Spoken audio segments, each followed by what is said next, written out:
Well, kids, here we go. Day one of electronic learning. Just know right off the bat that I'm going to make mistakes with this. You're going to probably struggle with things with this, and we just need to be okay with that. The main thing is that we communicate with each other so that we can get the stuff ironed out. So, no stress. If things aren't working, we're going to help each other through that. All right. As you can see on my screen, this is the sheet that we were working on before we were so rudely interrupted with COVID-19. Some of you are quite a ways on this sheet. Others of you are not quite as far with this. Just know that the goal is going to be that by the end of the day on Friday, this sheet is done.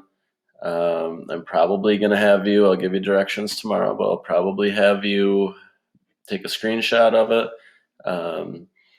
You're going to have to first put it in Notability, as I said in my message earlier today, or with the link that's in the Google Classroom. Put it in Notability. You should be able to mark it up, do whatever. If you can upload it directly from there, that'll be great. If not, we'll just probably work on screenshots and uploading it that way or emailing it to me, whatever way that we see is going to work the best. So more to come on that tomorrow. So let's do a little bit of review.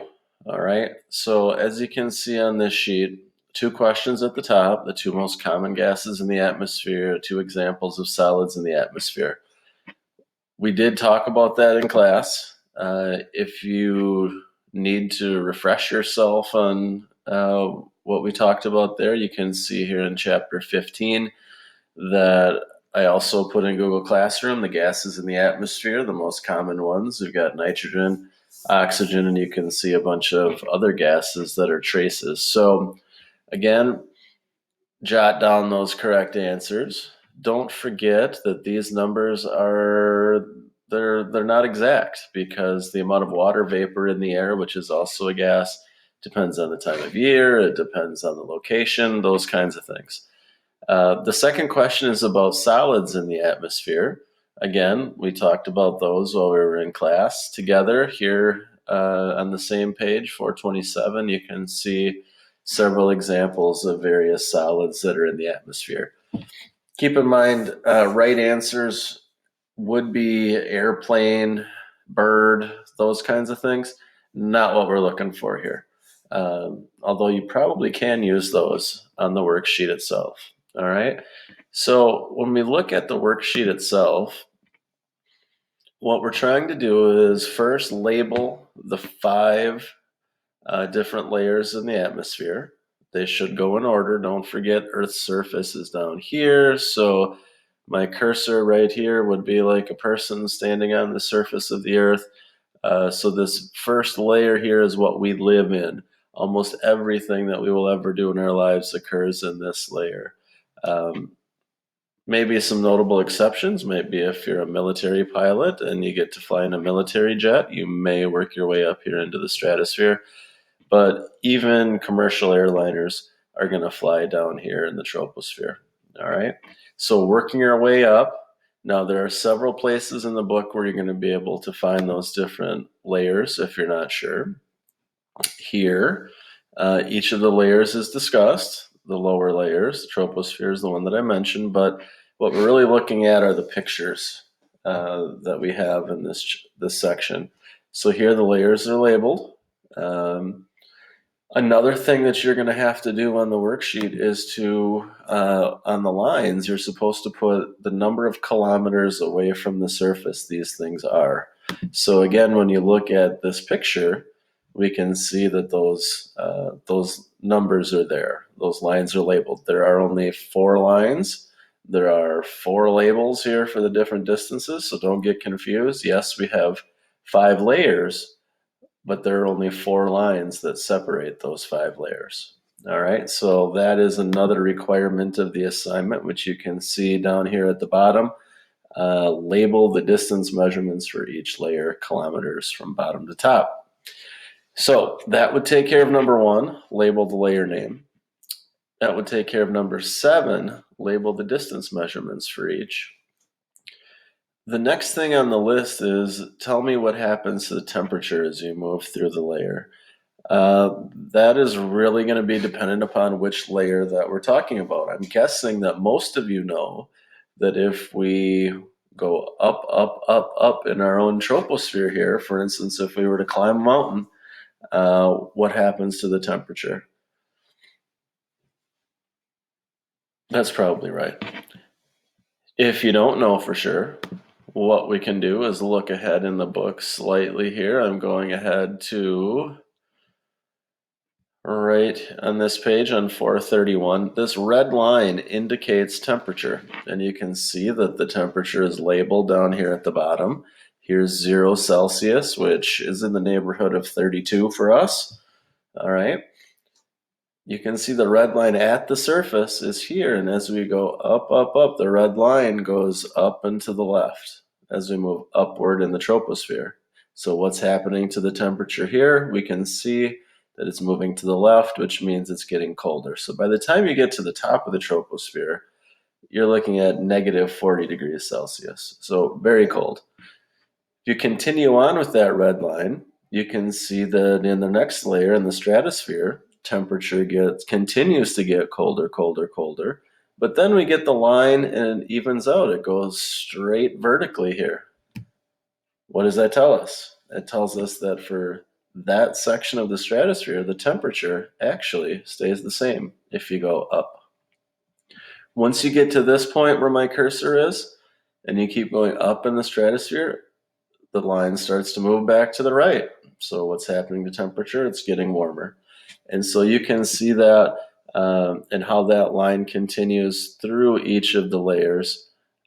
So really what I'm expecting on the worksheet is that red line and these labels down here at the bottom. I want to see temperature, and then I want to see these labels. Start your red line somewhere over here by the 20, working your way up, moving this way. So on this worksheet, your red line is going to start somewhere over here. It's going to work its way up to the left, and it's going to even out back to the right, and so on and so forth, just like the red line that we see here.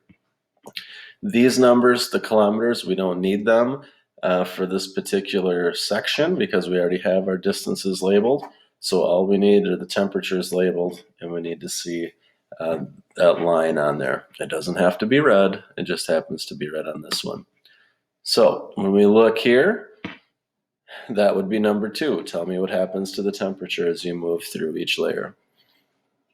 Number 3, show at least 2 things that can be found in each layer. So when we look at these pictures, here, when I look at this picture, and I'll try to zoom in, I see a jet. I could put that in the troposphere. Some of you are going to want to draw a jet. Some of you are going to want to type the word jet. Either way, that would be perfectly fine. Does anyone know what these are?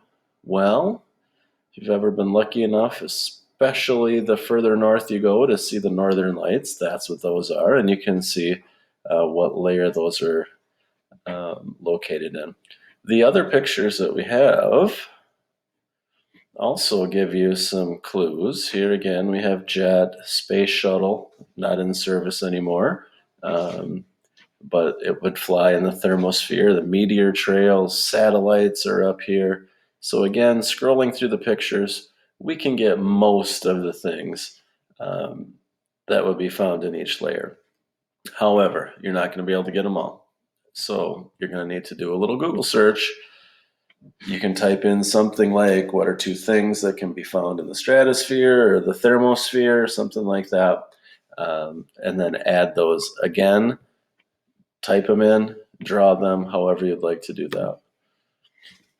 Moving on to number 4, show where the ozone layer is, and number 5, where the ionosphere is.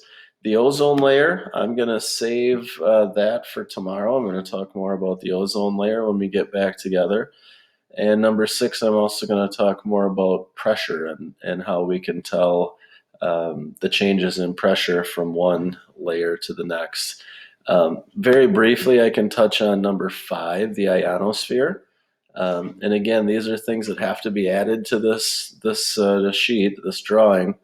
The ionosphere, when we look here, is this green fuzzy section. And the ionosphere, as it says, the ionosphere absorbs radio transmissions during the day, but excuse me, but at night it does not absorb those and it reflects them.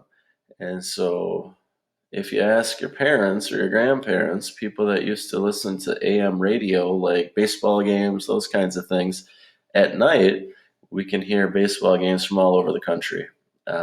Here in North Fond du Lac, I could listen to a game in Cleveland or a game in New York, Denver, Kansas City, all over the place, because those radio waves were not absorbed because it was at night. Daytime, the ionosphere absorbs those waves, and we can't get any of those radio signals that are coming from Cleveland or New York or any of those other cities. Um, the ionosphere doesn't play a huge role in our lives anymore, again, mostly because people don't listen to AM radio. All right. But keep in mind, where is this located? And if we look here, we have the definition of the ionosphere and then where it's located within the mesosphere and the thermosphere. So on your drawing, we have the mesosphere and the thermosphere here. So this ionosphere is going to be in both. It's going to be partially in the thermosphere, partially in the mesosphere. All right. So for tomorrow, make sure that you have all those layers labeled. Make sure you have the distance measurements labeled. Make sure you do the temperature line that shows me the temperature all the way through from troposphere all the way out to space. Make sure you have them labeled down here along the bottom so we know what temperatures the line means. Put the ionosphere on there.